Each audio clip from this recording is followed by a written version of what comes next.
Hoy vamos a hacer algo interesante, una especie de prueba de estrés para nuestras ideas. Vamos a llevar el concepto de mercado y de Estado hasta su límite más absoluto. ¿Para qué? Para explorar una de las filosofías políticas más radicales y, la verdad, más desafiantes que existen, el anarcocapitalismo. Ok, para arrancar tenemos que meternos de lleno en un dilema clásico que, digamos, ha sido el dolor de cabeza de la filosofía política por siglos. Es esa cuerda floja, ese equilibrio súper difícil entre el caos por un lado y la tiranía por el otro.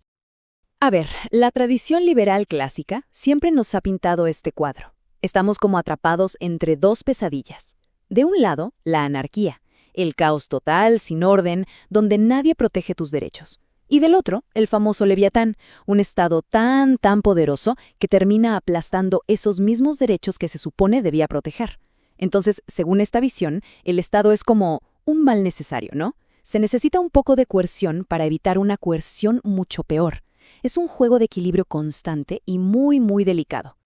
Pero, y aquí viene lo bueno, de repente aparece en escena Murray Rothbard, un economista, un pensador súper radical que mira toda esta paradoja y básicamente dice, ¿saben qué? No compro nada de esto.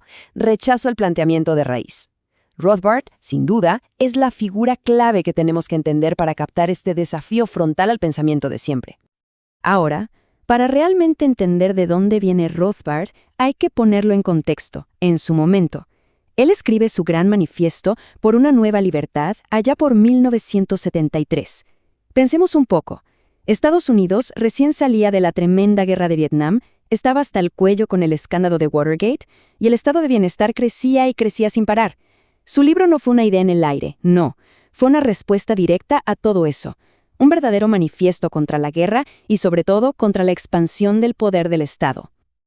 Y aquí está el corazón del argumento de Rothbard. Ojo con esto. Él dice, un momento, un mal necesario sigue siendo un mal. La coerción para él es inmoral. Punto. No importa si viene de un ladrón en la calle o del Estado. Es lo mismo. Por eso para él, la idea de un Estado limitado es una fantasía, una ilusión, un equilibrio totalmente imposible, inestable. ¿Por qué? Porque ¿quiénes son los guardianes de ese límite? Pues son parte del mismo Estado que se supone que tienen que controlar. Es un absurdo.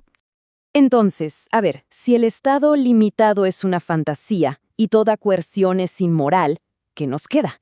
¿Cuál es la alternativa?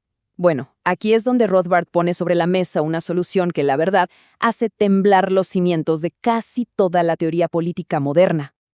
Ok, lo primerísimo y más importante que hay que aclarar. Para Rothbard, anarquía no es sinónimo de caos, para nada. La palabra viene del griego anarcos, que significa sin líder, pero no sin orden. Ojo con esa distinción. El anarcocapitalismo es, en su visión, un sistema ordenado, basado en una regla de oro, el principio de no agresión. Todo funciona con acuerdos voluntarios, y el libre mercado, el libre mercado se encarga de proveer absolutamente todo. Sí, todo. Pero ¿cómo se vería esto en la práctica? En el día a día, significa un rechazo de plano a conceptos como fallas de mercado o bienes públicos. En esta visión simplemente no existen. No hay nada, absolutamente nada, que el mercado no pueda proveer si se lo deja. ¿Que necesitamos seguridad? Agencias privadas de protección. Leyes y tribunales, sistemas de arbitraje privado. Y todo esto se pagaría con tarifas por uso, con membresías a clubes, con asociaciones voluntarias. La sociedad civil y el mercado básicamente lo serían todo. Y aquí es donde la cosa se pone fascinante, de verdad desde un punto de vista puramente lógico, porque este debate entre el Estado y el anarcocapitalismo nos mete en una especie de dilema circular. Es como si hubiera dos caminos de razonamiento, ambos aparentemente perfectos, lógicos, impecables, pero que nos llevan a conclusiones totalmente opuestas. Es un rompecabezas intelectual. Vamos a recorrer el primer camino. Partimos de una idea bastante aceptada. El socialismo falla. ¿Por qué? Por los famosos problemas de conocimiento y de incentivos. Es imposible que un comité central planifique todo. Ok, de acuerdo. Pero si aceptamos esa lógica, ¿por qué nos detenemos ahí?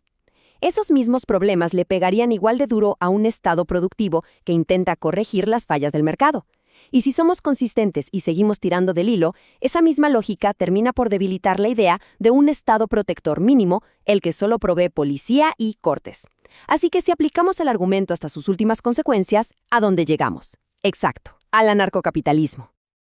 Pero claro, esa es solo la mitad del rompecabezas, porque podemos empezar desde la vereda de enfrente, tomar el camino opuesto, y el resultado va a ser igual de lógico, pero completamente diferente.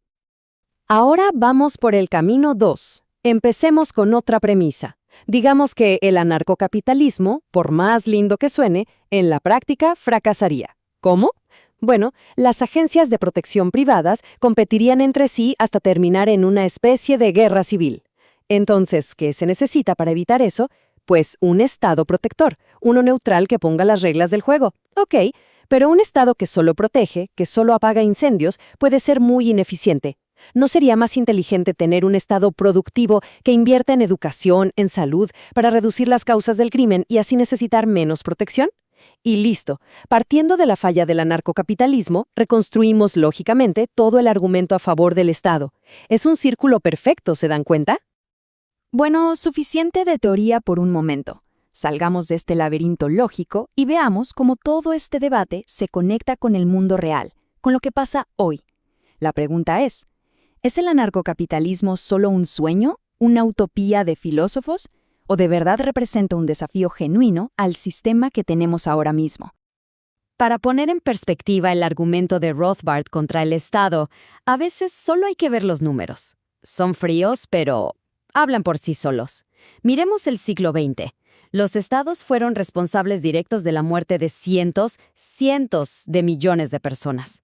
Entre guerras mundiales, regímenes totalitarios, la cifra es escalofriante. Si uno compara eso con el daño que causa el crimen común, este último casi parece insignificante.